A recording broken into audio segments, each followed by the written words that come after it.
Hello everyone, my name is Azatru, how are you? And welcome to another Star Wars Battlefront 2 mod showcase video, and it is the top 5 mods of the week, episode 105, and I've got 5 really cool mods to share with you this week, plus 2 honourable mentions. Before we take a look at the new mods for this week, here are the voting results from last week's episode.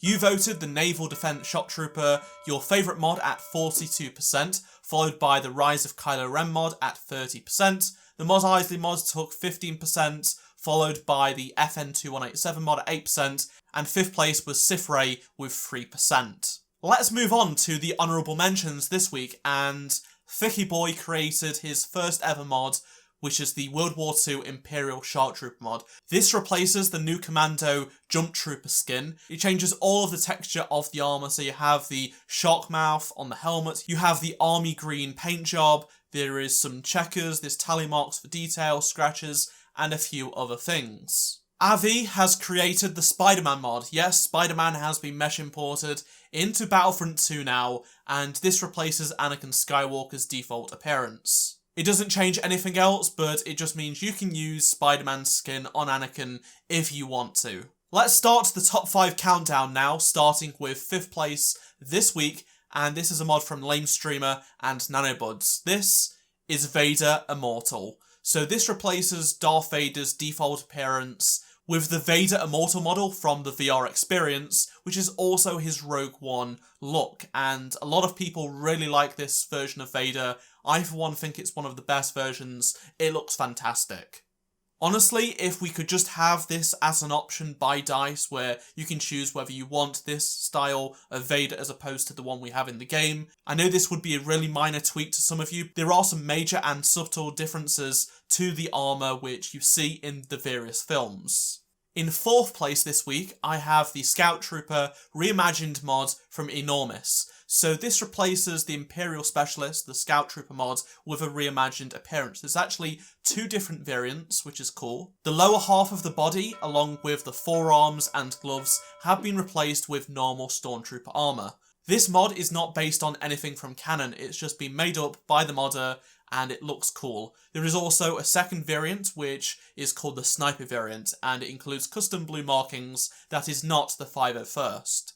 In 3rd place this week, I have the Shattered Armour Republic Commando mod from Naviation. So this includes 2 different variations of the mod. There is the standard Shattered Visor variant, which basically breaks part of the helmet to reveal the Clone Commando's face behind the visor, which works really well. I really like this. It's not perfect because it's using the limitations of modding, but it does look pretty damn good from most angles. An optional file included in the mod removes 1 shoulder pad, a knee pad, and does a bit of damage to the backpack, which is really cool, along with that cracked visor. I actually think this is a really unique idea. I haven't seen anyone else want to bring this to fruition, so good on Naviation for trying out something very different.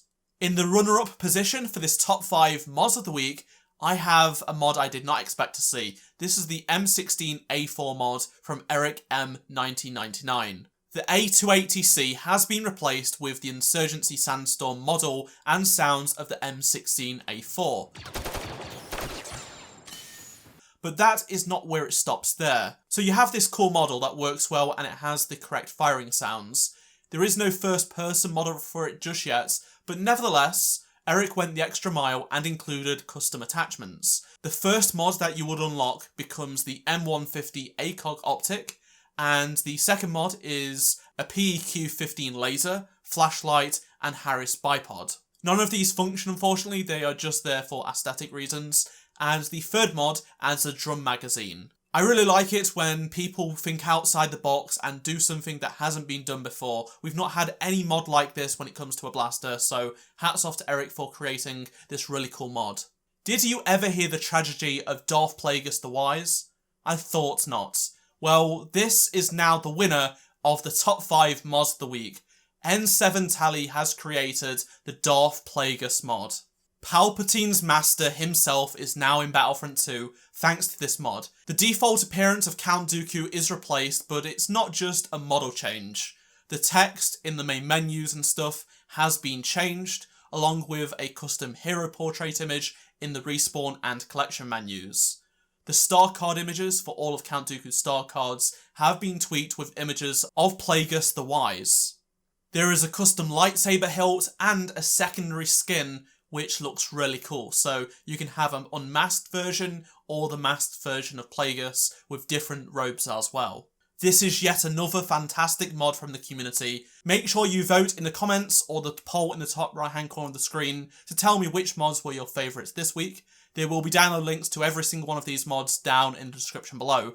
Thank you so much for watching. I hope you enjoyed this video, and if you did, please do drop a like, subscribe if you aren't around here, and turn notifications on so you don't miss any Battlefront 2 videos from me. Here's a shout out to the clone commanders supporting me on Patreon and channel members, Dashi, Zenix, thank you so much for your support, and if you want to get top 5 mods of the week early, consider supporting the channel and becoming a channel member. Check out any of the 2 previous videos on screen if you missed them, and I shall see you in my next Star Wars Battlefront 2 video. Goodbye.